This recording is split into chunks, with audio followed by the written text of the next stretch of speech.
오늘의 큐티 말씀은 아모스 8장 1절부터 14절입니다.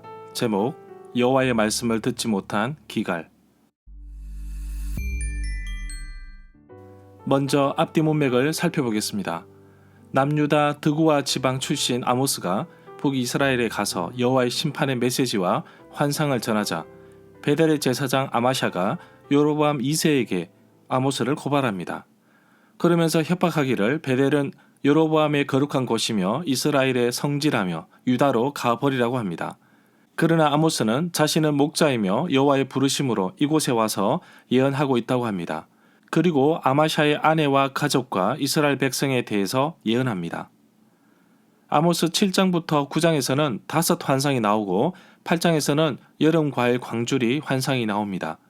이것은 이스라엘이 심판을 받을 때가 되었다는 것을 의미하며 이들이 이웃들을 제대로 돌보지 않고 거짓과 부정으로 살았음을 경고하고 있습니다. 절기를 바꾸어 통곡의 날이 되고 애통하며 슬퍼할 것이며 빵이 없어서 배고픈 것이 아니라 여호와의 말씀이 없어 생기는 영적인 굶주림이 있을 것을 경고하고 있습니다. 문단을 나눠보겠습니다. 1절부터 3절은 넷째 환상 여름 과일 한 강주리, 4절부터 7절은 이스라엘의 악행에 대한 책망, 8절부터 10절은 여호와의 날 고통과 애통, 11절부터 14절은 여호와의 날 기근과 기갈. 1절에 보면 여름 과일 한 강주리 환상을 보여주셨습니다. 여름 과일이라는 히브리어 단어와 끝이라는 단어의 발음이 같습니다. 결국 여름 과일 한 강주리는 끝, 심판을 의미합니다. 2절에 보면 아모스에게 보여주신 여름 과일 한 광주리의 환상을 통해 여호와께서 말씀하신 것은 이스라엘의 끝, 종말 심판이 이르렀다고 말씀하시면서 다시는 용서하지 않겠다고 하십니다. 지난번 환상 메뚜기 불 때는 잘못에 대해서는 용서하시고 뜻을 돌이키셔서 벌을 내리지 않겠다고 하셨습니다. 3절에 보면 심판의 결과에 대해서 자세하게 묘사하고 있습니다.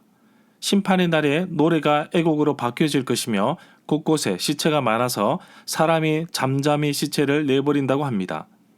아모스가 사역한 북이스라엘의 여로보암 2세 때에는 정말 막강한 힘을 가졌을 때입니다. 그러나 하나님의 심판이 이르고 나서는 즐겁던 노래가 애곡으로 바뀌고 사람들이 무참히 죽어나갈 것입니다. 심판이 다가올 때 해야 할 것은 자신의 잘못을 하나님께 고백하는 것입니다. 하나님의 사랑과 용서를 구해야만 하는 것입니다. 2구절 3절 끝부분에 나오는 잠잠이는 6장 10절의 경우 잠잠하라 라는 명령으로 보는 것이 더 낫다고 볼 수 있습니다. 4절에 보면 이스라엘의 악행에 대해서 자세하게 기록하고 있습니다. 가난한 자를 삼키고 땅에 힘이 없는 자들을 망하게 하는 자들이라고 하시면서 여호와의 말씀을 들으라고 명령하십니다. 5절에 보면 월삭이 지나야 곡식을 팔 것이며 안식일이 지나야 밀을 낼 수 있는데 어찌 할 수 없어서 에바 그릇을 작게 하고 세계를 크게 하여 저울을 속이는 악행을 하였습니다. 이 당시에는 곡물을 에바로 재고 그 값을 은을 저울로 달아 그것으로 치렀다고 합니다. 아직 화폐가 생기지 않아서입니다. 여기에서 월삭에 대해서 알아보겠습니다. 옛 이스라엘 사람들은 달이 다시 차기 시작한 밤의 다음 날을 한날 태음절의 시작으로 여겼습니다. 그렇지만 옛 중동 세계에서 달은 달력에만 중요한 것이 아니라 신으로 숭배받을 수도 많았다고 합니다. 이스라엘은 천체 숭배를 금했지만 월삭은 특별한 날로 지켰다고 합니다. 6절에 보면 여기에다 은으로 힘없는 자를 샀으며 신 한 클레로 가난한 자를 샀으며 찌꺼기 밀을 팔기도 했습니다. 7절에 보면 여호와께서 야곱의 영광을 두고 맹세하시는데 이스라엘의 악한 행위를 절대로 잊지 않으신다고 하십니다. 이스라엘의 악행을 보며 원래 그들은 나쁜 사람이니까 그런가 보다 하지만 우리 역시 그들과 다르지 않습니다. 만약 무늬만 그리스도인이라면 세상 사람들과 다를 바 없고 세상의 기준으로 신앙을 살려고 할 때 언제든지 삶에서 부딪혀 결국 갈등이 생길 수밖에 없습니다. 하나님 앞에서 어떤 누구도 온전하지 않습니다. 8절에 보면 악행으로 인하여 땅에 떨어지며 모든 주민들 속에서 애통이 일어날 것입니다. 왜냐하면 여호와께서 이스라엘의 악행을 기억하신다고 하셨기 때문입니다. 온 땅이 강이 범람하듯 솟아오르며 애굽 강같이 넘실거리다 낮아질 것이라고 합니다. 결국 하나님께서 낮추신다고 봅니다. 하나님께서 교만한 자를 꺾으십니다. 늘 자신을 점검하여서 겸손한 마음으로 살아야 합니다. 실제로 아모스 시대에 지진이 있었습니다. 9절에 보면 여호와의 날에는 대낮에 해를 지게 하시며 백주의 땅을 캄캄하게 하십니다. 모든 주권이 하나님께 있으므로 여호와의 날에는 모든 자연이 하나님의 통치권에 들어갑니다. 10절에 보면 절기는 기념하는 기쁨의 날인데 악행으로 인하여 애통이 되었고 모든 노래가 애곡하게 되고 모든 사람이 굵은 배로 허리를 동이고 슬퍼합니다. 머리를 대물이 되게 하며 독자의 죽음으로 인해 애통하며 결국에는 공고한 날과 같게 하신다고 하십니다. 이런 모습은 전통적인 애도를 표시하는 것입니다.